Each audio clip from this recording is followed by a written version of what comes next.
Salamu alaikum jama'a masoya manzon Allah sallallahu alaihi wasallam. Ubangiji Allah ka ƙara mana san ma'aiki. Allah ka ƙara mana san ma'aiki. Allah ka kashe mu da san ma'aiki. Allah ka tashe mu da san ma'aiki. Na shigo ne in ce ni Shu'aibu Lawan wanda ko ku sani na da kumurci.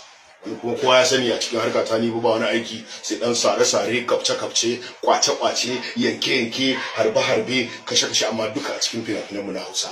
To wannan daraja da Allah ya bamu, Allah mun gode maka, Allah mun gode maka. Wannan dan uwana mu Tijjani Faraga. Ina maka murna kuma ina so in ga maka wani abu. Wannan abun ba mutane suka rada ka bane, Allah ne. Saboda shi Allah in yana so in ka so Allah sai Allah ya hada ka da manzon Allah. Shi kuma manzon Allah in ka so shi sai ya hada ka da Allah. Haka aikin yake.